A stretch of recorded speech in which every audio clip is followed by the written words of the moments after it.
तो हमारा सर ये फुल लेंथ टेस्ट था। हमने 1 सितंबर को ये टेस्ट कंडक्ट किया था और इसमें आपका काफ़ी अच्छा योगदान रहा, काफ़ी अच्छा स्कोर किया आपने इसमें। और मैंने मार्क्स दिए हैं आपको आउट ऑफ 275।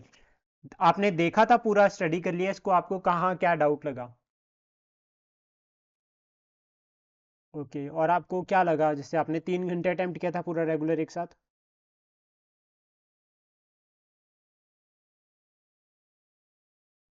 ओके, 4.5 घंटे, मतलब तो जो टाइम है आपको लग रहा है वो लगा करीब 4:30, यानी कि 4 घंटे 30 मिनट जो है वो आपको अप्रॉक्सीमेटली लगे। ठीक है, 4:30 के बीच में। और क्या क्या चैलेंजेस आपने फेस किए जब आप आंसर लिख रहे थे, और उस टाइम पे क्या क्या फील हुआ आपको? लाइक ऐसा हो जाता है ना, हमें पता चल जाता है कि हाँ ये चीज़ हम यहाँ कम कर रहे हैं, यहाँ हमने ज़्यादा लिख दिया। ऐसा क्या आपको फील हुआ, मतलब आपका ओवरऑल एक्सपीरियंस कैसा रहा?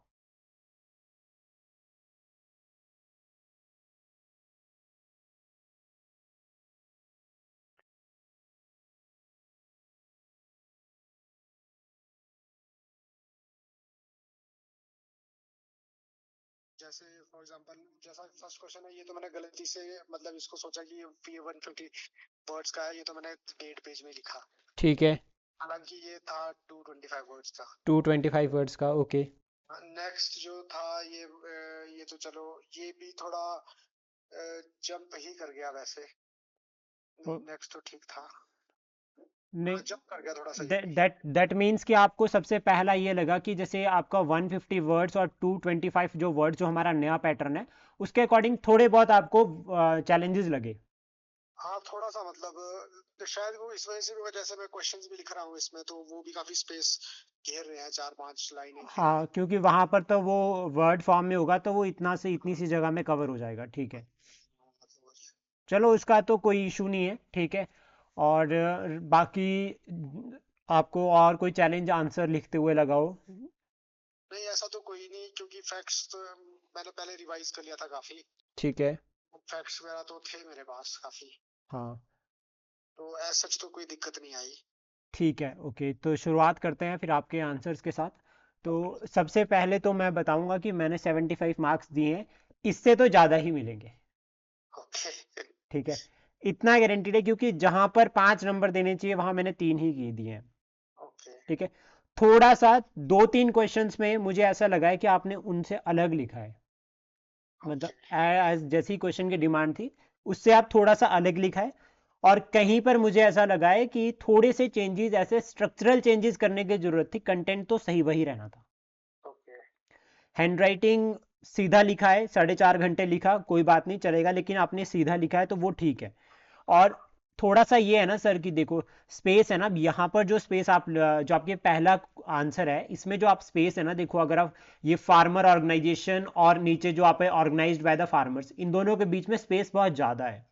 तो आप ओके। इसको कम कर सकते हो, ठीक है, ये थोड़ा कम करोगे चलेगा। ओके। इसकी जो इंट्रोडक्शन थी, जो फार्मर ऑर्गेनाइजेशन वाले क्वेश्चन था, इसकी इंट्रोडक्शन में आपने ना प्रेशर ग्रुप को जो है वो एज अ रेफरेंस यूज़ किया, एक हैवी वर्ड जो है वो आपने ऐड करने की कोशिश की, ये चलेगा, ठीक है। ओके।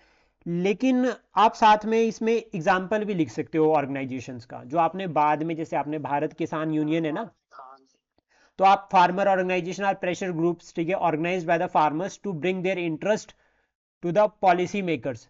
अब क्या है कि पॉलिसी मेकर्स तक इंटरेस्ट पहुंचाना एक उनका काम है, दूसरा कि पॉलिसीज को इफेक्ट भी करते हैं, तो आप ये इंटरेस्ट को हटा सकते थे, ठीक है। या फिर आप ये लिख सकते थे यहाँ पे, ये ग्राउंड ऐड कर सकते थे कि ये ऑर्गेनाइजेशन वो है जिनके कुछ कॉमन इंटरेस्ट है, ओके। मतलब वो कॉमन इंटरेस्ट उनके पे जो है वो एक साथ यूनाइट हुए हैं, और फिर वो सरकार को प्रेशराइज करते हैं ताकि सरकार जो है वो उनके बारे में ध्यान दे। ओके। तो इस चीज़ को आप इसमें ऐड कर सकते हो। बाकी फॉलोइंग मेथड्स जब आपने यहाँ पर किया ना सर, ये तो मैंने इसमें लिखा भी है कि ये पॉइंट्स तो जनरल थे, ठीक है। इसमें आप और पॉइंट्स भी ऐड कर सकते हैं, like entry into election, okay. ठीक है, इलेक्शन में एंट्री, या फिर वो अपने कैंडिडेट्स को खड़ा करते हैं या किसी कैंडिडेट को सपोर्ट करते हैं। और आप इसका एग्जाम्पल जो है वो लिख सकते हैं आम आदमी पार्टी कि ना, आम मतलब ऐसा फॉर्मल एग्जाम्पल लिख सकते हैं कि रूलिंग गवर्नमेंट को भी सपोर्ट नहीं किया, और दोनों साइड की जो रूलिंग गवर्नमेंट थी, पंजाब और सेंट्रल की, उन दोनों को सपोर्ट नहीं किया, थर्ड पार्टी को जो है वो सरकार में लेकर आ गए। ओके। देन सोशल प्लेटफॉर्म, आप न्यूज़पेपर और मीडिया, इनको भी यहाँ पर जो है वो डाल सकते थे, ठीक है। ओके। और जैसे आपने ये लिखा ना यहाँ पे, प्रोटेस्ट, प्रोटेस्ट, डिबेट, डिस्कशन, ये सब। फिर इसमें आपने सीधा एग्जाम्पल ऐड कर दिए दो। ओके आपको ये बताना चाहिए कि कैसे प्रोटेस्ट में क्या हो रहा है। आप लिख सकते हैं कि नॉन वायलेंस प्रोटेस्ट मार्च, ठीक है। इसको लिखते फिर आप उसमें ये फार्म बिल वाला एग्जाम्पल ऐड करते हैं। और ये एमएसपी वाला लिखने की जरूरत नहीं थी, डिमांड, ये मुझे एक्स्ट्रा लगा। लॉबिंग का ठीक है, आपने ये तो बता दिया कि वो किस तरह से हो रहा है, बट लेकिन लॉबिंग में क्या हो रहा है ये नहीं बताया। ओके तो लॉबिंग में जो मेथड फॉलो करती है कि वो जो ब्यूरोक्रेट्स होते हैं उनसे बातचीत करते हैं, ठीक है, उनको थोड़ा इन्फ्लुएंस करते हैं, तो वो चीज़ थोड़ी यहाँ पर आपको ऐड करनी चाहिए थी। अवेयरनेस वाला अच्छा लिखा है, अवेयरनेस एंड एक्टिविज्म दोनों ही है सर। एक्टिविज्म मतलब प्रोटेस्ट, तो आपको उसको लिखने की जरूरत नहीं है। अवेयरनेस ठीक है, अवेयरनेस में आप पब्लिक सिंपैथी बढ़िया है तो आप यहाँ पर एग्जाम्पल ऐड कर सकते हैं, तो न्यूज़पेपर्स वाला। और बाकी आपने ये जो पोटैटो फार्मर्स वाला लिखा है ये बहुत ज़बरदस्त लिखा है। ओके और इफेक्टिवनेस ऑफ दीज मेथड, ठीक है, पॉजिटिव इंपैक्ट। अभी क्या है, मुझे यहां पर यह फील हुआ कि all these are examples that you added here, like withdrawal of farm bills, ठीक है, PM Kisan, government did not agree with RCEP, ये सारे के सारे एग्जांपल है। इनको हेडिंग देना था कि पॉजिटिव इंपैक्ट में हो क्या रहा है। For example, influence government policies, कैसे विड्रॉ कर लिया फार्म बिल्स को, पीएम किसान एमएसपी पर दबाव बना रही है कि बनाओ, ओके ये यहाँ पर थोड़ा पॉजिटिव इंपैक्ट। एक पॉजिटिव इंपैक्ट में यहाँ पर और आ रहा था कि जो डेमोक्रेसी की स्पिरिट है वो अलाइव है, क्योंकि प्रोटेस्ट जो है वो डेमोक्रेसी की स्पिरिट है। ओके नॉन वायलेंस मेथड जो फार्मर्स ने फॉलो किया तो उससे गांधीयन आइडियोलॉजी भी जो है वो स्टिल प्रमोट हो रही है। ओके ये उसके अंडर ये ऐड होने थे। सिमिलर विद नेगेटिव इंपैक्ट्स आपने सही लिखे हैं कि फार्म ऑर्गेनाइजेशन जो है वो, उसकी वजह फूड स्कार्सिटी जो है वो, इनसिक्योरिटी आ रही है। क्यों? क्योंकि वो अपना वेस्ट जो है वो फेंक देते हैं, मतलब ऐसा कई बार करते हैं कि वो मंडी में नहीं बेचने जा रहे लेकिन उसको वो कर देंगे। राइट हाँ, तो ये आपने डाउन टू अर्थ पॉइंट्स लिखे हैं, ये मुझे सही लगे। कंक्लूजन ओके है, बट लेकिन आप थोड़ा इसमें ऐसा कर सकते हो कि जैसे डेमोक्रेटिक नेशन है, भारत एक डेमोक्रेटिक नेशन है, तो आप यहाँ बढ़ सकते हो कि as a democratic nation India में अगर कोई भी रह रहा है तो उसके पास ये उसका फंडामेंटल राइट है कि वो प्रोटेस्ट कर सकता है, अपनी वॉइस को रेज कर सकता है, ठीक है। बट लेकिन सरकार को जो है वो ये नेगेटिव्स को एड्रेस करना चाहिए, ताकि हम एक इंक्लूसिव सस्टेनेबल ग्रोथ को प्रमोट कर सके। और आप एसडीजीज हर जगह मेंशन करते हो, यहाँ आपने मेंशन नहीं किए, क्योंकि जीरो हंगर और पॉवर्टी और माल न्यूट्रिशन ये तीनों यहाँ पर ऐड होने थे। ओके बाकी ऑलमोस्ट सही है, ठीक है। नेक्स्ट जो आपका आंसर था, analyse the distinguishing features of the notion of equality. इसमें मैं थोड़ा सा ये कहूंगा कि देखो, मैंने आपको कहा भी था कि एक तो आप ब्रिटिश जो कंसेप्ट लेकर आए, इसकी जरूरत नहीं थी, ओके ठीक है, एवी डाइसी का कंसेप्ट। आप जैसे यहाँ पर यूएस और इंडिया का सेंट्रिक पूछा है, वी ऑल नो दैट कि इक्वालिटी जो है वो कंसेप्ट वहां पर है, क्योंकि इक्वालिटी हमने कहाँ से लिया है, यूएस के कॉन्स्टिट्यूशन से ही है ना ये, ओके जो हम जस्टिस इंश्योर कर रहे हैं। और इवन लाइक हमारा जो कंसेप्ट आता है इक्वालिटी का, क्योंकि दो कंसेप्ट इसमें आ रहे हैं, equality before law and equal protection of law. तो कहीं ना कहीं जो इक्वालिटी का कंसेप्ट है, इसमें आपको जो है वो शुरुआत ऐसी कर सकते थे आपकी। इंडिया क्या है, इंडिया और यूएस बोथ डेमोक्रेटिक नेशन है, और दोनों डेमोक्रेटिक वैल्यूज को प्रमोट कर रहे हैं। और ए राइट टू इक्वालिटी जो है वो दोनों के उसमें है, विद फॉलोइंग सिमिलैरिटीज और डिफरेंसेस, क्योंकि हमें डिस्टिंग्विशिंग फीचर्स बताने हैं दोनों के। ओके तो उसमें फिर आप थोड़ा सा, मुझे लगता था कि जैसे आप rule of law, equality, supremacy आया ना, ये आने तो यही थे, लेकिन ये एक पॉइंट यूएस का बना सकते थे आप, और सेकंड पॉइंट आप इंडिया का बना सकते थे। फिर उसमें दोनों में आता, जैसे राइट टू इक्वालिटी यूएस में किस तरह से चल रही है, ठीक है, यूएस में और इंडिया में वो कंसेप्ट किस तरह से अप्लाई हो रहा है, जैसे कि रिजर्वेशन है, ठीक है। फिर आप उस पॉइंट ऑफ व्यू से थोड़ा सा इसको ऐड ऑन कर सकते हो उसमें, वो आपको ज़्यादा बेहतर रहेगा। सेकुलरिज्म वाला कंसेप्ट भी आपको उन दोनों में अप्लाई करना चाहिए था, कि हमारे यहाँ पर सेकुलरिज्म इस तरह से है कि स्टेट क्या कर रही है, पॉजिटिव सेकुलरिज्म को फॉलो कर रही है, लेकिन यूएस में क्या है, सेपरेशन बिल्कुल। हाँ वही कि नहीं किया तो मैंने वही कोशिश है बट अलग अलग लिखे हैं आपने। प्रोटेक्शन ऑफ ऑल रिलीजन्स और यूएस में बिल्कुल वाटर टाइट हाँ, कंपार्टमेंटलाइजेशन लेकिन ये दोनों में पता कैसे, मैंने आपको कहा ना कि इस आंसर में आपके पॉइंट्स यही रहने थे, बट लेकिन थोड़ी सी प्रेजेंटेशन चेंज होनी थी, और थोड़ी सी इंट्रोडक्शन चेंज होनी थी। क्योंकि इंट्रोडक्शन में आप क्या है ना, देखो इंट्रोडक्शन अगर हम इसकी इंट्रोडक्शन लेकर चलेंगे यहाँ पे, तो ये चेंज हो जाती है इंट्रोडक्शन, ये कंसेप्ट जो है वो ब्रिटिश कंसेप्ट आ जाता है। ओके या फिर आप इसमें इंट्रोडक्शन में equality before law and equal protection, या due process of law, procedure establish by law, ये दोनों भी ऐड कर सकते थे आप इसमें। ओके बाकी ऑलमोस्ट ठीक है, और मुझे इसमें रेस्ट लेस्ट आपने जितने पॉइंट्स ऐड किए हैं बस थोड़े अलग अलग लिखे हैं दोनों, आपको दोनों को साथ में, जैसे आपने सेकुलरिज्म लिखा तो दोनों के पॉइंट्स एक साथ ऐड कर देने थे। अच्छा। हाँ, वो चीज़ में आप करते तो उसको सही रहता। एसडीजीज मैंने आपको कहा ना कि यहाँ आपने इंक्लूड किया 16th, ये मुझे पता ही नहीं था 16th राइट टू इक्वालिटी का कंसेप्ट जा रहा है, तो ये बहुत अच्छी अप्रोच थी। ओके। मतलब एसडीजीज तो आपके हर आंसर में रहते हैं, पहले को छोड़ के मिस हुए। मैं लिखता हूँ। हाँ ठीक है, और ये वाला इसके बाद नेक्स्ट था कि do you think that constitution of India does not accept the strict separation of power, rather it is based on the check and balances. Introduction ठीक है इसकी। The idea of the separation of power which is one of the fundamental behind the modern democratic systems take a call for distribution of power among the different organ of the state. Okay, आप ना इसको idea of power, या आप इसको ऐसे भी शुरू कर सकते हो कि हमारा जो कॉन्स्टिट्यूशन है वो फेडरल इन नेचर है। ओके। हमारा संविधान तो फेडरल, तो वर्टिकल डिवीजन का कॉन्सेप्ट आया था, बट ये आई थिंक हॉरिजॉन्टल डिवीजन की बात कर रहा है, सेपरेशन ऑफ पावर। इन्होंने ये कहा है कि स्ट्रिक्ट सेपरेशन कर रहे हैं लोग, हम लोग, लेकिन हाँ फिर भी हम जो है वो चेक एंड बैलेंसेस पर जो है वो उसको लेकर चल रहे हैं। हाँ ठीक है, हाँ तो इसमें आप क्या कर सकते थे, स्ट्रिक्ट सेपरेशन का मतलब क्या होगा, हमारा संविधान, हाँ हाँ। क्योंकि रिटर्न पहले ही क्लियर बोल दिया है कि फेडरल है, वहां पे क्लियर डिवीजन है फेड पावर्स का, चाहे वो चेक एंड बैलेंसेस की फॉर्म में ही है। तो आप नहीं, वो, लेकिन सेपरेशन ऑफ पावर स्टेट के 3 ऑर्गन्स के बारे में बात करता है ना, क्योंकि वर्टिकल डिवीजन जो फेडरल स्ट्रक्चर वाला है उसमें तो सेपरेशन ऑफ पावर का थोड़ा डिफरेंट वो आ जाता है। मैं आपको इंट्रोडक्शन बनाने के लिए कह रहा हूँ सर इसकी। अच्छा जैसे ओके हाँ, ओके। जैसे फेडरल है ना, हम कैसे हम इसकी शुरुआत कर सकते, जैसे आपने लिखा ना कि ideal idea of the separation of powers, यहाँ पर आप लिख सकते थे कि इंडियन कॉन्स्टिट्यूशन जो फेडरल इन नेचर है, ठीक है, ओके फिर भी वो क्या कर रहा है, अपनी जो पावर्स है उसको डिस्ट्रीब्यूट कर रहा है between different organ of the government. ठीक है वो ठीक चीज आप यहाँ ऐड कर सकते हो। है। फिर उसके बाद ये मुझे ये समझ नहीं आया, आपने यूएस सिस्टम कहाँ लिख दिया इसमें। नहीं, ये मैंने इसलिए लिखा क्योंकि परफेक्ट सेपरेशन ऑफ पावर जो है वो यूएस में है, तो उसको टिपिकल एग्जांपल लेके चलते हैं जनरली। फिर यूएस सेंट्रिक हो गया आंसर। नहीं, सेंट्रिक तो नहीं, मैंने सिर्फ इसको जो उसके एलिमेंट्स थे ना उनको मैनिफेस्ट करने के लिए यूएस को इंट्रोड्यूस किया कि जो जैसा सिस्टम वहां पर है हम्म, वो सिस्टम आपका मतलब एक true picture of separation of power देता है। तो उसके लिए मैंने यूएस को वो किया, क्योंकि ऐसा आइडियली तो कोई भी नहीं है, और प्रैक्टिकल एग्जांपल तो सिर्फ एक ही है, यूएस। इसमें आप एक चीज कर सकते थे यूएस का, चलो मैं आपके ये पॉइंट ऑफ व्यू भी मैं समझ गया, मतलब अभी पहले तो मुझे समझ नहीं आया था, अभी मेरे को क्लियर हुआ ये। सेकंड में क्या है ना, जैसे यहाँ पर, अच्छा, क्या कह रहे हो आप?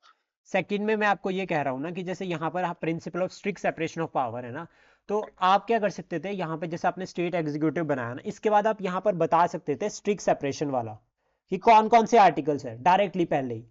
ओके। फिर उसके बाद आप एक नोट लिख सकते थे कि ठीक है, जो ये स्ट्रिक्ट सेपरेशन ऑफ पावर है ये सिमिलर मिलता है यूएस के साथ, जैसा आप इसमें ऐड, जैसा आपने लेजिस्लेटिव एग्जीक्यूटिव सेपरेशन बताया ना ये सब। फिर यहाँ पर हमारे आर्टिकल्स ऐड हो जाने थे, लाइक आर्टिकल 50, ठीक है, separation of judiciary from the executive, article जितने भी और आर्टिकल्स होते हैं उन सबको आप यहाँ पर ऐड कर सकते थे। देन उसके बाद फिर आप चेक एंड बैलेंसेस वाला कंसेप्ट डाल देते जो आपने ये इन पॉइंट्स में ऐड किया है, ओके। तो वो ज़्यादा इजी रहता। और बाकी स्पेस आई थिंक 2 to 5 में मेरे को लग रहा है आप ज़्यादा स्पेस छोड़ रहे हो लाइंस के बीच में, ठीक है, तो इसको कम कर सकते हैं। ओके ठीक है। बाकी जैसे सुपरमेसी ऑफ द कैबिनेट आ गया, तो ये एक जनरल पॉइंट हो गया, तो आप इसको जब आर्टिकल के थ्रू लिखोगे तो वहाँ पर आप बता सकते हैं कि जो हमारी जो काउंसिल ऑफ मिनिस्टर है वो डोमिनेट करती है। ओके। बाकी यही, आर्टिकल 78 डाल हाँ देंगे। आर्टिकल 78, पर ये आना पता कहाँ था, ऊपर पहले एक सर्कल बना देते, उस सर्कल में आप लिख देते यहाँ पे ना, जैसे आपने सेपरेशन एग्जीक्यूटिव बनाया ना, 3 विंग्स को ना आप लाइन में लिख सकते हो ऐसा, एक नंबर 1 नंबर 2 नंबर 3 डाल के ना, जुडिशरी एग्जीक्यूटिव एंड लेजिस्लेटिव, इन तीनों को एक विंग बना देते और फिर उसके बाद लिख देते नीचे की जो कौन कौन से जो प्रोविजन है जो स्ट्रिक्टली बताते हैं, ओके हाँ ठीक है। साथ डायरेक्ट ही बता देते ना, तो एग्जामिनर क्या करता है उन प्रोविजन के नंबर दे देता और आप निकल जाते चेक एंड बैलेंसेस पे सीधा, क्योंकि स्ट्रिक्ट सेपरेशन ऑफ पावर लिखना मुश्किल है, चेक एंड बैलेंसेस बहुत ईजी है। ओके। क्योंकि उसमें 5 पॉइंट बनने थे सीधे, 5 या 6 पॉइंट, एक जुडिशियल रिव्यू का बनना था, ठीक है, और एक फिर उसके बाद जो जुडिशियल अपॉइंटमेंट होती है आर्टिकल 124 आना था, और जुडिशियल रिव्यू के लिए आर्टिकल 13 आना था, law inconsistent with fundamental right वाला, ठीक है। और उस सेकंड पे उसके बाद आप ऑर्डिनेंस वाला भी डाल सकते थे, क्योंकि ऑर्डिनेंस के थ्रू वो कंट्रोल कर रहा है, ऑर्डिनेंस प्रेसिडेंट बना देता है जब सेशन नहीं होता, और प्रेसिडेंट की इंपीचमेंट हो रही है आर्टिकल 61 के अंडर, तो ये दोनों एक दूसरे के साथ लिंक करके ऐड हो जाने थे चेक एंड बैलेंसेज में। वो वाला एक स्टांस अगर फॉलो कर सकते हैं इसमें, बाकी ऑलमोस्ट गुड। नेक्स्ट जो आपका ये वाला क्वेश्चन आता है इसमें कि जो आपका greater representation of women, sir introduction मुझे ठीक है, मतलब ये इंट्रोडक्शन अभी मतलब जैसे कि करंट के अकॉर्डिंग चले, सीजीआई को जैसे आपने इसमें मेंशन किया चलेगा, लेकिन हाँ, ये परसों ही शाम को एक्चुअली में ये बयान दिया था उन्होंने। हाँ एक चीज आप मिस कर गए, एक चीज आप मिस कर गए। क्या? ये 3 वर्ड थे, diversity, equality and inclusiveness, professor. ये ओके। डिफाइन करने रह गए इंट्रोडक्शन में। हाँ, ये कर सकता था। अगर आप ये डिफाइन कर देते और उसके बाद ये अपडेट लिख देना, जैसे वुमेन रिप्रेजेंटेशन जो है वो बहुत नेसेसरी है, जैसे ये इसी में ऐड कर देते हैं डीवाई चंद्रचूड़ की ऐड उसमें ही, कि जिस तरह से उन्होंने ये कहा है तो उससे क्या है डाइवर्सिटी, इक्वलिटी एंड इंक्लूसिवनेस ये बहुत जरूरी हो जाती है। देन उसके बाद डाटा ठीक है, करेक्शन ऑलमोस्ट सही है, 11% वुमेन, 11 वुमेन और वो सब ये डाइवर्सिटी जैसे पॉलिटिकल रीजन है सर। अब diversity of women in higher judiciary, इसमें आपने पॉलिटिकल रीजन लिखा है, आप इसको एडमिनिस्ट्रेटिव बना सकते हो, ओके। ठीक है। और judiciary more accountable and transparent ये ऐड कर सकते थे आप इसमें, ठीक है। जैसे एक्स्ट्रा हमारा अभी क्या है, एक पॉइंट मैंने भी इसमें पढ़ा था जो मॉडल आंसर थे उसमें, कि 30% जो है वो रिजर्व सीट्स जो है वो वैकेंट चली है, तो हमारे पास गवर्नमेंट के पास ये अपॉर्चुनिटी है कि वो 30% में 20% वुमेन को डाल दे, तो उससे क्या होगा, वुमेन इंपावरमेंट भी हो जाएगी और जो पेंडेंसी ऑफ केसेस है वो भी खत्म हो जाएंगे।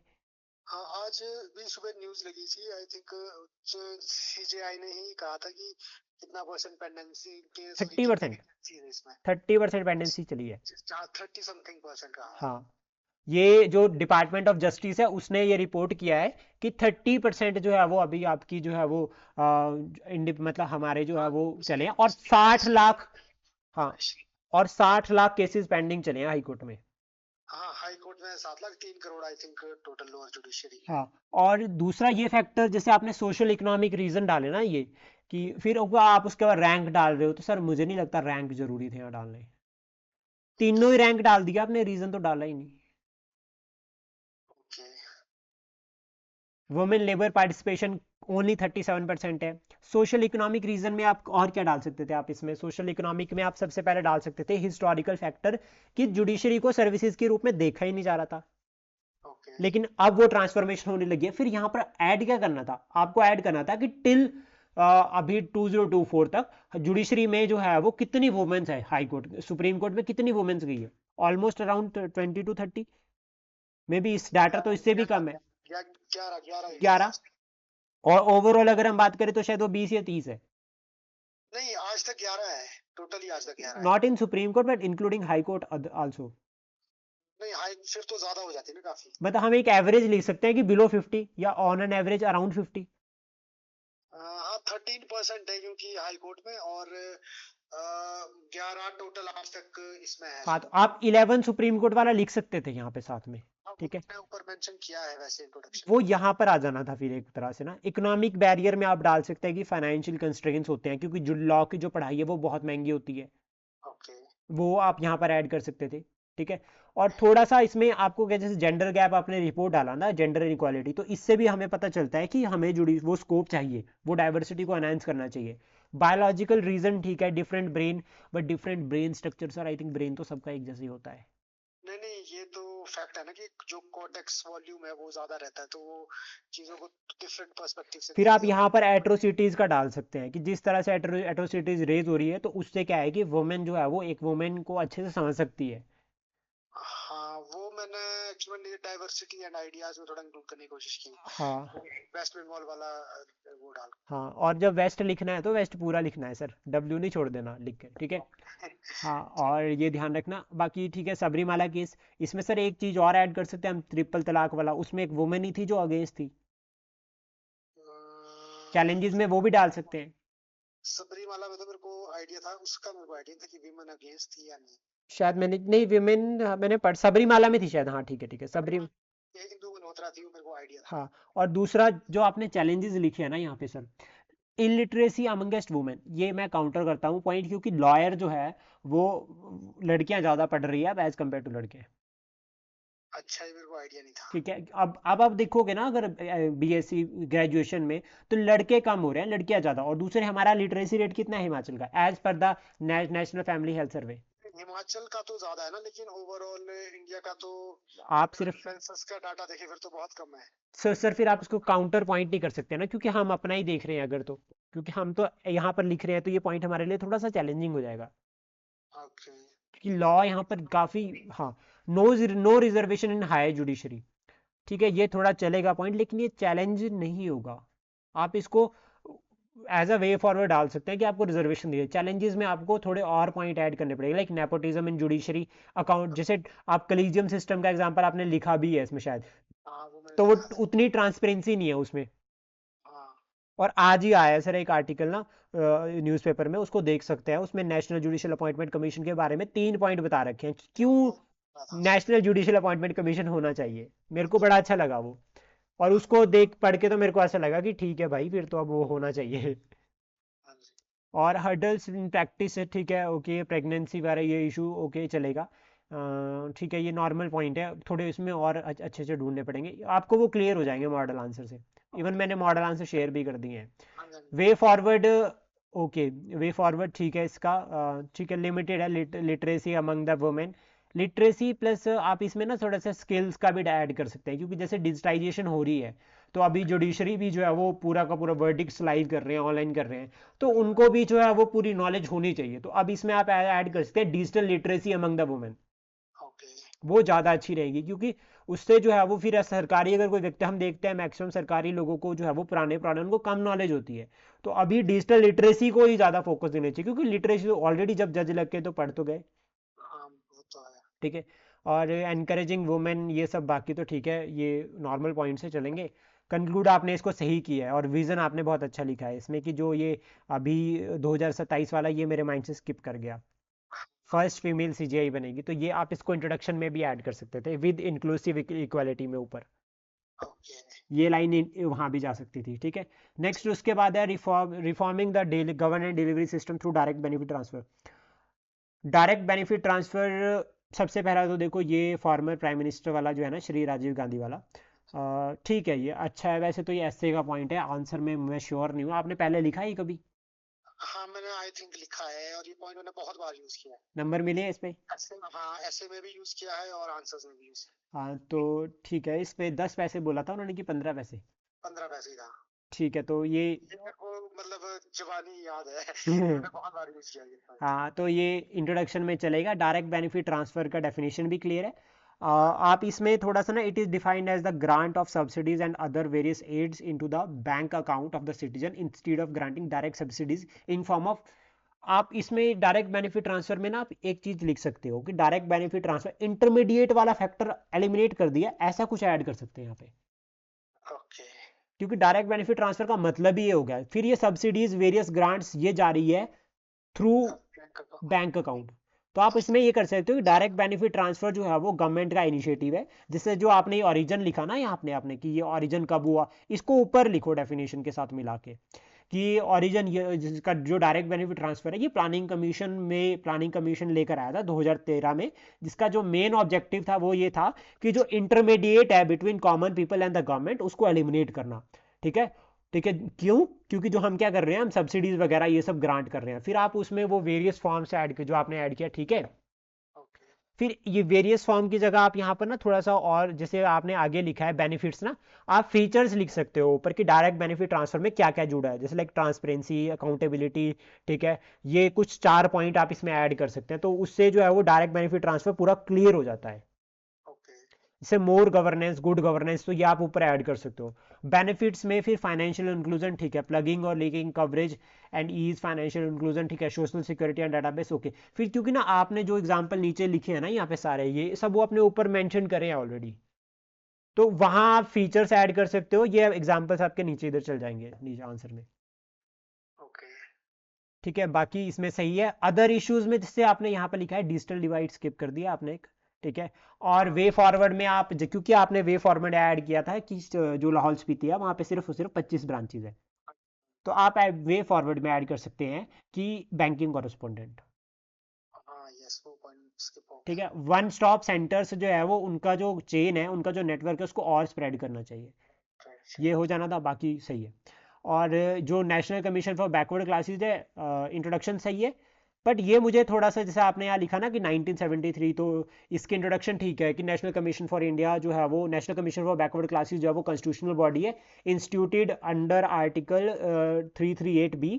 एंड उसके बाद आप क्या कर सकते थे कि जो की फैक्ट्स में लिखते ना सीधा इसको, या विजन लिख देते ऑब्जेक्टिव, फिर की फैक्ट्स लिखते कि स्टैच्यूटरी बॉडी है, इंट्रोड्यूस हुई है 102 अमेंडमेंट एक्ट 2018।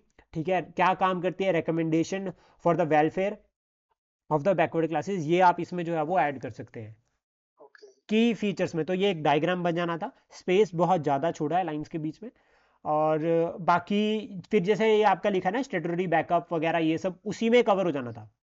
ठीक है, फीचर्स, फेलियर, जैसे फेलियर से पहले आप ना सर इसमें या फेलियर नहीं लिखते, इसको चैलेंजेस लिखते या इवोल्यूशन लिखते तो सही रहता ज़्यादा।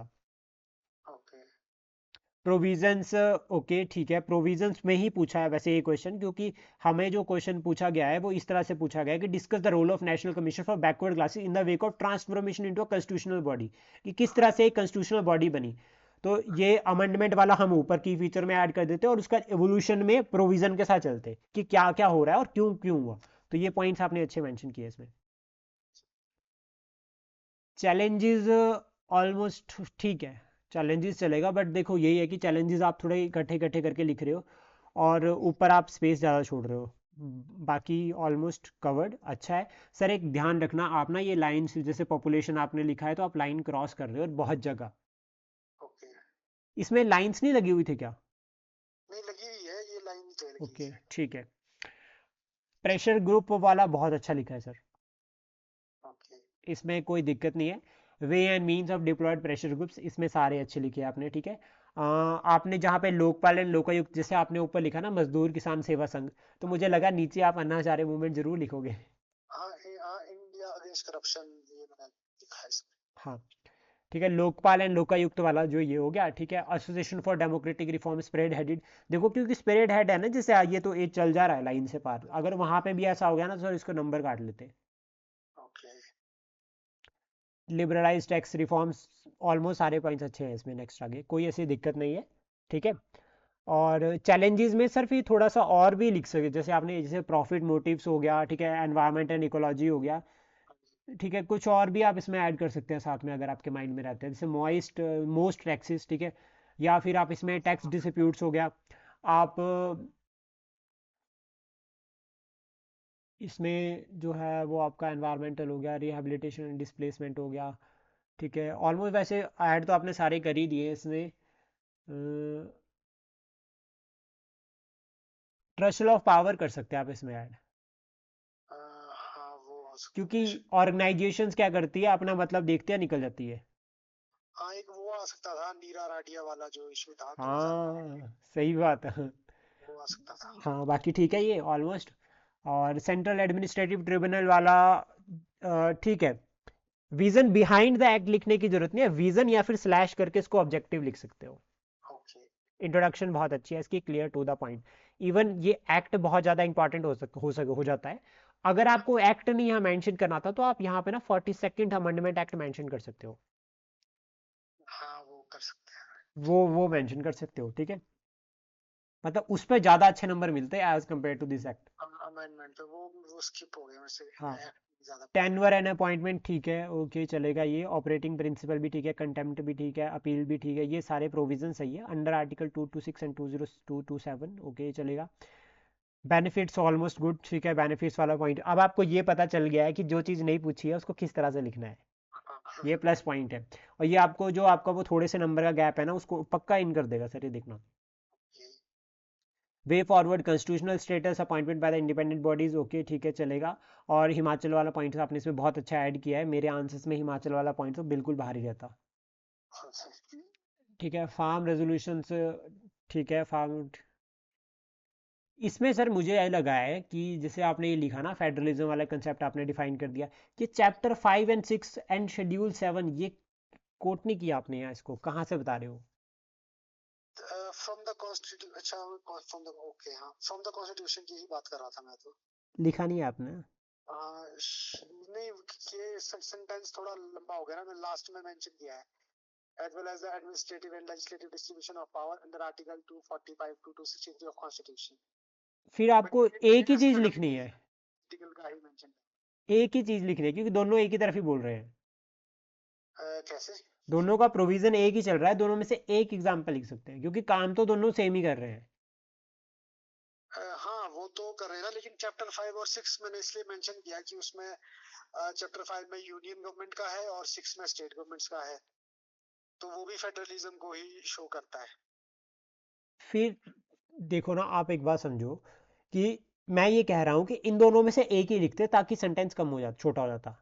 अच्छा, okay okay in the constitution छोड़ देते ना, या ऑफ द कॉन्स्टिट्यूशन बस खाली, ठीक है, ओके। उसके बाद ये लिखने की आगे इसको बढ़ाने की जरूरत नहीं थी, ठीक है। आप ये एग्जांपल्स फिर आर्टिकल वाले कहीं और यूज कर सकते थे।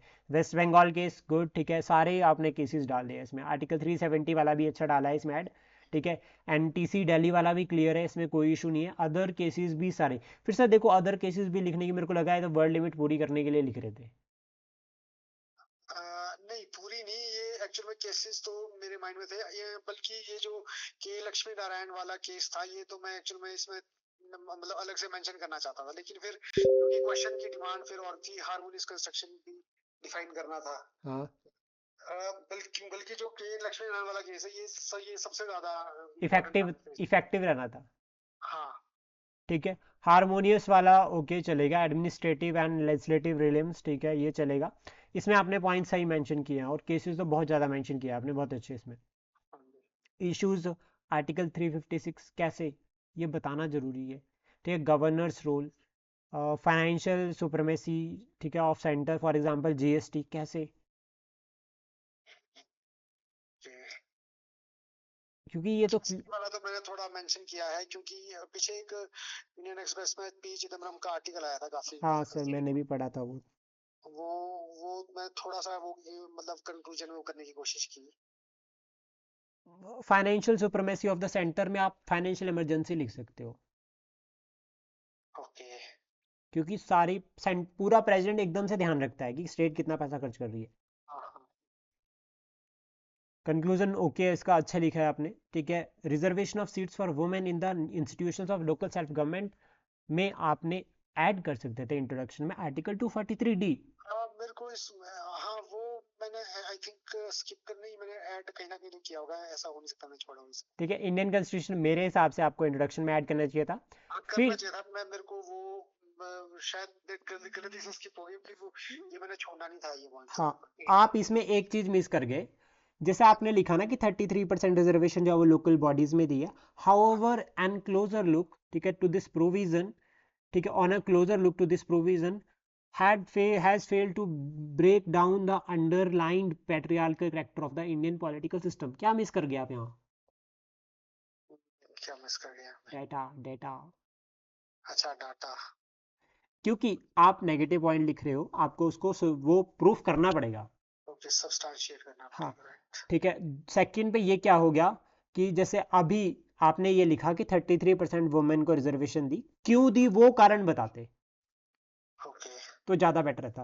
वाई रिजर्वेशन आप लिख देते तो वो 4 पॉइंट आप रिजर्वेशन के यहाँ पे लिखते, उससे फिर ये क्लियर हो जाता कि क्योंकि आपने लिखा है ना फॉलोइंग आर द रीजन, ठीक है, ये जैसे आपने किया पति, ये जो है प्रधान, नीड बताते ऊपर पहले, ओके। फिर उसके बाद रीजंस, ठीक है, कि क्यों रिजर्वेशन को ऐसे किया जा रहा है, तो जो क्यों जो है वो ऐसा हो रहा है, कि जैसे ये जो है वो जो आपने यहाँ पर ये डाटा लिखते और फिर बताते कि ऐसा क्यों हो रहा है। तो ठीक है, प्रधानपति सिस्टम हो गया, ठीक है, ये चलेगा। No female from open seats, sir ये गलत है ये स्टेटमेंट, पता है, ये इसको मैं काउंटर कर सकता हूँ क्योंकि लास्ट टू लास्ट मैंने यहाँ पे लिखा भी है कि जो हमारी पंचायत थी वो उसकी सीट ओपन गई थी। वैसे हमारी पंचायत की सीट जो है वो रिजर्व रहती है, नहीं लेकिन ये नहीं कह रहा हूँ ना कि मतलब कि हमेशा ये सिर्फ रेयरिटी है ये। ये रोटेशन में चलती है सर। नहीं रोटेशन में चलती है ना, लेकिन मेरे कहने का मतलब है कि रेयरिटी है, अगर कभी ओपन हो सीट तो विमेन बहुत कम चांसेस है कि वहां से जीतेगी। जीतेगी क्या कैंडिडेट, मतलब उसको टिकट ही नहीं मिलेगा। नहीं नहीं जी जीत सर, ऐसा होता है, देखो मैं बताता हूँ क्या होता है इसमें। वैसे आपको इसमें मेरे से ज़्यादा एक्सपीरियंस है कि जैसे मान लीजिए एक साल रिजर्व आई, ठीक है, फिर एक साल उसके बाद ओपन सीट आएगी, एक साल सीट ऐसी आएगी जिसमें सिर्फ आदमी और औरत दोनों खड़ सकते हैं। हाँ हाँ ओपन सीट होगी। हाँ, ऐसे सीट आती है, हाँ हाँ। ये रोटेशन पे तो चलता मैं है। ये कह रहा हूँ ना कि जब वो सीट ओपन होती है हम्म। उस वक्त कोई भी विमेन मतलब बहुत कम चांसेस है कि वो प्रधान बनेगी उस वक्त। लेकिन है, आपने लिखा है no female from open seat, आपने डायरेक्ट कर दिया है। नहीं वही ना, लेकिन आगे मैंने फिर रेयरिटी लिखा है ना, इट्स ओनली अ रेयरिटी। फिर थोड़ा ध्यान देना पड़ेगा इसके ऊपर, पॉइंट के ऊपर। ओके। मतलब मुझे ऐसा लगा कि थोड़ा नेगेटिव हो सकता है पॉइंट, ठीक है। ओके। आप इसमें ऐसा लिख सकते हो कि लिमिटेड ओपन सीट्स। नहीं, लिमिटेड ओपन सीट्स की बात नहीं कर रहा मैं, पता क्या कह रहा हूँ इसमें। मैं समझ गया आपकी बात कि अगर एक ओपन सीट आई तो वहां से भी वुमेन के आने के चांसेस बड़े कम है। बहुत कम होते हैं ओपन सीट से। अगर वो पहले अगर प्रधान बनी भी है जिस वक्त वो मतलब सीट रिजर्व थी, हम्म। लेकिन बाद में अगर वो ओपन होती है तो बहुत कम चांसेस है कि उसको टिकट भी मिलेगा वहां से। फिर आप इसमें ये सब तभी तो कह रहा हूँ ना सर, आप इसमें फिर आप नो फीमेल की जगह आप कुछ और लिख सकते हो शुरू में। ओके। या आप लिमिटेड कर सकते हो कि limited seat for open, limited open seat for women candidates, कुछ ऐसा करके। ओके चलो, पॉइंट बनाना पड़ेगा कुछ। हाँ, यहाँ पॉइंट बनाना पड़ेगा क्योंकि no female from open seat जो ये कुछ एक नेगेटिव पॉइंट हो, या बिल्कुल ही नहीं कर रहे हो। उसके बाद रेयरिटी वाला चांस तो आप दे रहे हो, ठीक है। या फिर आप इसको ऐसे डाल सकते हो कि जो वुमेन की जो प्रेजेंटेशन है ओपन सीट से वो बहुत कम है और बहुत रेयर है। हाँ, ये इस टाइप से बना सकते हैं। हाँ। बाकी views of the female representatives, ठीक है, आपने ये प्रैक्टिकल पॉइंट ऐड करने की कोशिश की है, चलेगा। अच्छा, एक पॉइंट आपने इसमें बहुत अच्छा लिखा है सर, ग्राम पंचायत वाला, कि लोग इंटरेस्ट ही नहीं लेते। हाँ जी। ठीक है, लेस पार्टिसिपेशन इन ग्राम सभा, जो आपने ये लिखा ना, ये बहुत अच्छा पॉइंट लिखा है। लिटरेसी इशू डाला है आपने कि women literacy issue is also a challenging in some states, ठीक है। फिर minimum qualification for the local bodies such as Haryana, ठीक है, फर्दर ये इन्होंने पाँच वो किया ना, फिफ्थ पास किया है ना उन्होंने। फिफ्थ पास किया था। हाँ। ठीक है, यहाँ पर मैंने एचपी वाला डाला है, लिटरेसी वाला। आपने पॉइंट डाला है वहाँ पे, ठीक है, राइट। और ऑलमोस्ट ये वाला आंसर आगे सही है। कंक्लूजन तो आपके अच्छे लिख रहे हो, 33% रिजर्वेशन वाला देखो सर, आपने ऐड नहीं किया कहीं नहीं आर्टिकल 243D। ये पॉइंट एक बड़ा इंपॉर्टेंट स्किप हो गया। चलो कोई बात नहीं, होता रहता कभी कभी। हो गया ये।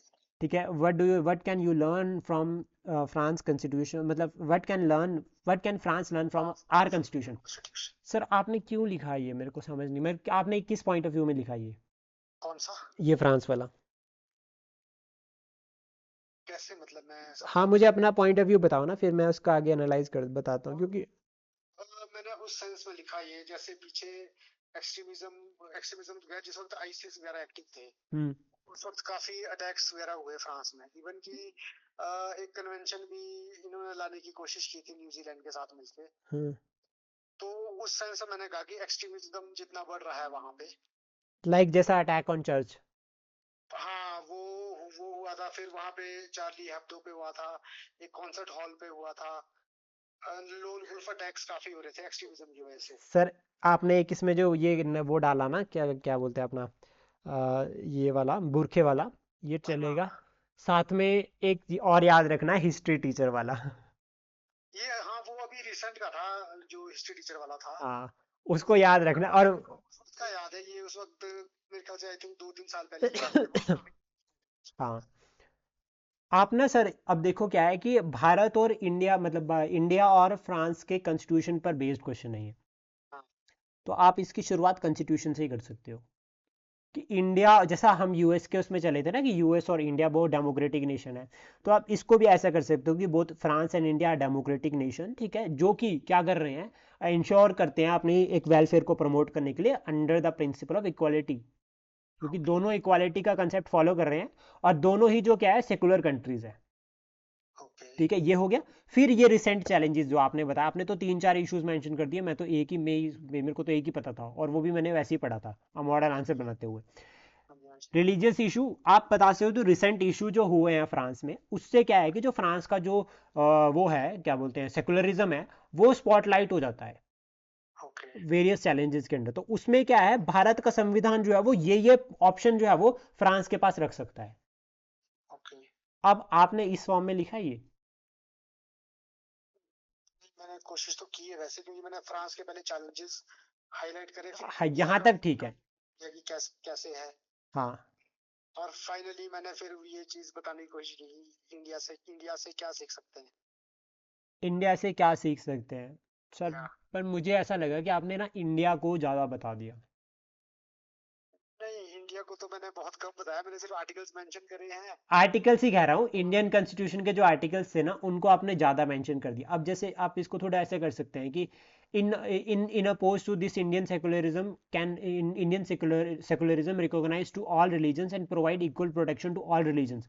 ठीक है, अब ये चीज़ को ना, आपको पता है ये पॉइंट्स आने यही थे, आप इसको लिंक कर सकते हो फ्रांस के साथ। ओके। जैसे फॉर एग्जांपल कि फ्रांस में आता है, आप वो लिखते कि भारत, तो फिर फ्रांस भारत के संविधान से क्या क्या सीख सकता है। पहला पॉइंट, फ्रांस में जो है वो अभी क्या है, सेपरेशन और स्टिक सेपरेशन है। तो फ्रांस क्या कर सकता है, भारत से ये पॉजिटिव सेकुलरिज्म के कंसेप्ट को ले अडॉप्ट कर सकता है, जिसमें हम क्या कर रहे हैं, सारे रिलीजन्स को एक्सेप्ट कर सकते हैं, ओके। क्योंकि ये मल्टी कल्चरल सोसाइटी की डिमांड है।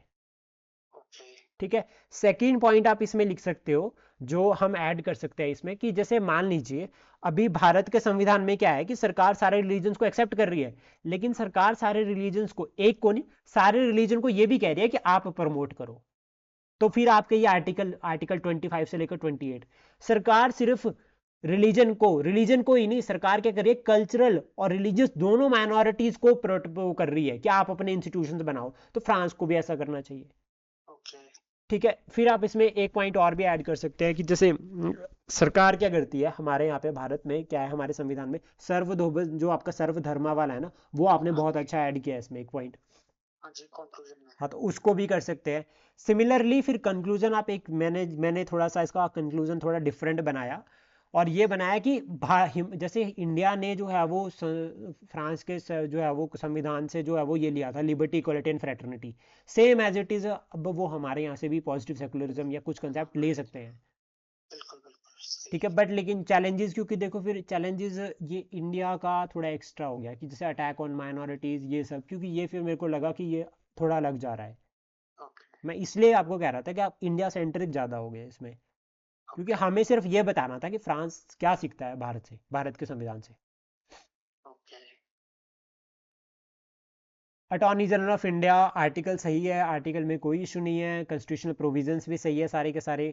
कॉन्स्टिट्यूशनल प्रोविजंस को आप डायग्राम बना सकते थे, पावर एंड फंक्शन क्लियर है। ठीक है, चैलेंजेस ऑलमोस्ट सही है सारा, और आपने भी कंक्लूड इसको आर वेंकटरमणी रमनी के साथ ही किया है, और मैंने भी। ठीक है, तो ये सही है। पहले मैं इसको सोचा था इंट्रोडक्शन में लिखूं, बट आप एक चीज़ मिस कर गए सर, इसमें आपको नंबर लिखना चाहिए था, कौन से वाला बनाइए। अच्छा। ओके। हाँ। 16th या 17th है शायद, मे बी 18th। पता भी नहीं कि कौन सा है ये लिख बस। सकते हैं उसको। ठीक है, parliament is able to ensure accountability of executive in India in a democratic setup, Indian parliamentary. ठीक है, form check and balances to ensure, introduction सही है इसकी, पार्लियामेंट्री वाला, ये कोई दिक्कत नहीं है। कॉन्स्टिट्यूशनल प्रोविजंस आर्टिकल 78 वो आपने यहाँ पे मेंशन किया, जो आप ऊपर बात कर रहे थे। हाँ जी। हाँ जी। डिबेट्स एंड डिस्कशन ठीक है, मोशंस भी सही है। सिक्योरिटी ठीक है, कि बजट एक्सपेंडिचर आप यहाँ पर एस्टिमेट कमेटी के एग्जांपल लिख सकते हो। पार्लियामेंट्री कमेटी मैंने ओवरऑल ही लिख दिया, पार्लियामेंट्री हाँ, लेकिन आप अगर सेपरेटली से डालना चाहते हो तो आप एक कमेटी। एस्टिमेट कमेटी का डाल सकते हो। सेकंड पे ना सर एक चीज़ लगता है कि जैसे आपने पार्लियामेंट का लिखा सिर्फ ये, हाँ जी। Ensure executive in India, executive is executive के पार्ट में और भी आते हैं सर, प्रेसिडेंट भी आता है। नहीं, प्रेसिडेंट तो फिर पार्लियामेंट में का पार्ट भी है ना। हाँ, तो वो लिखना है ना सर इसमें, in your view the parliament is able to ensure accountability of executive in India. Okay. Council of minister centric का है ना आपका आंसर, तो एग्जीक्यूटिव में प्रेसिडेंट ऑफ इंडिया भी आ रहे हैं। नहीं, पार्लियामेंट में फिर क्योंकि प्रेसिडेंट तो पार्लियामेंट का पार्ट भी है ना, अल्टीमेटली तो सर पार्ट तो पार्लियामेंट। काउंसिल ऑफ मिनिस्टर भी पार्लियामेंट का है ना। नहीं, बट काउंसिल ऑफ मिनिस्टर तो पार्लियामेंट से तो निकला है, बट है तो वो अलग बॉडी, एग्जीक्यूटिव।